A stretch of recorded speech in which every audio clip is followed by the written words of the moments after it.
때는 신라 원성왕 때 일이다. 당나라에서 사신이 왔다가 한 달쯤 머물러 있다 돌아가는 날이었다. 대국인 당나라에서 그 사신들이 왔다가 별탈 없이 돌아간다는 것에 신라로서는 크게 다행으로 여기는 터였다. 원성왕은 마음이 가벼워져 궐안의 작은 연못 앞을 서성이고 있었다.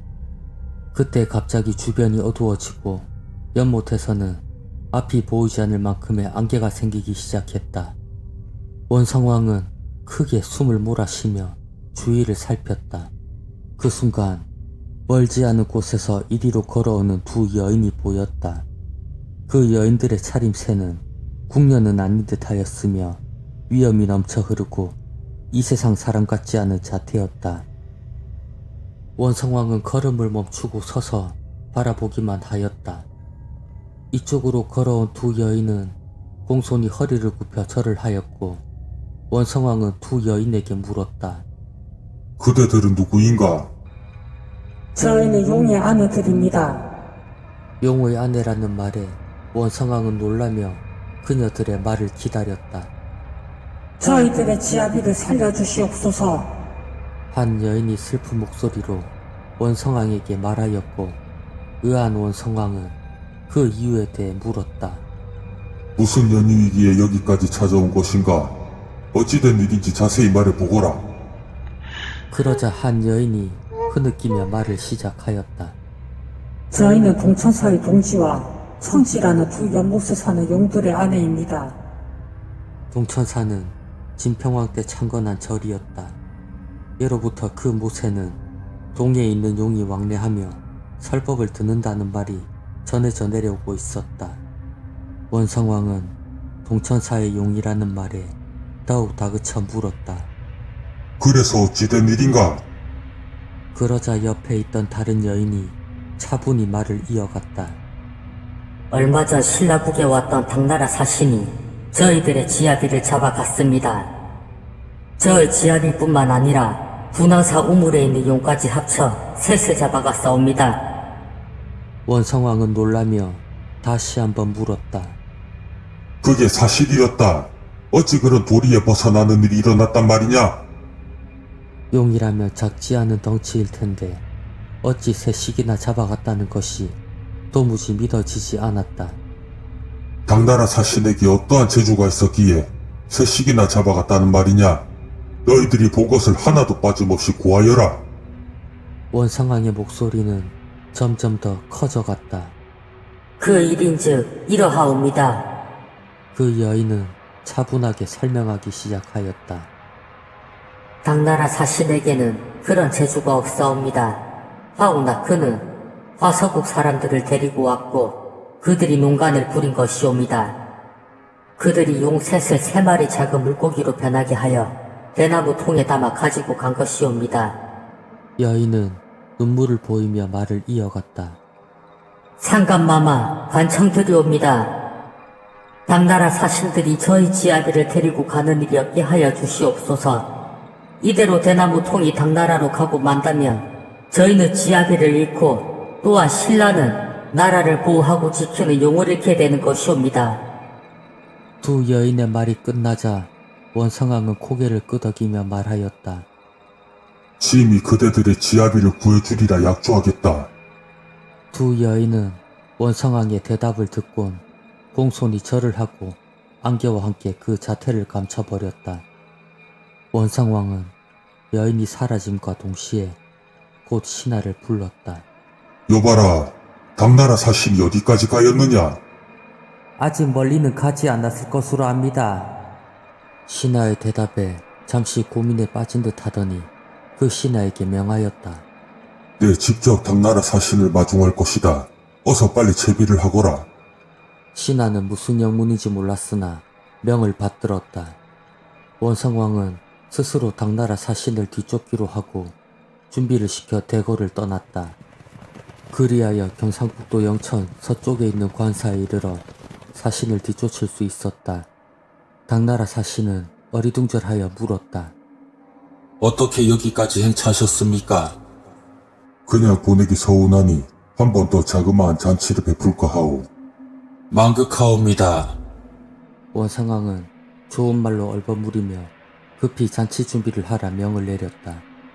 원상왕은 잔치 자리가 무르익어 가자 당나라 사신에게는 눈길조차 주지 않고 말하였다.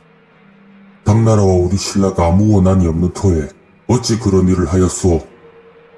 당나라 신하는 원상왕을 바라보며 영문을 모르겠다는 듯 말했다. 무슨 말씀이십니까?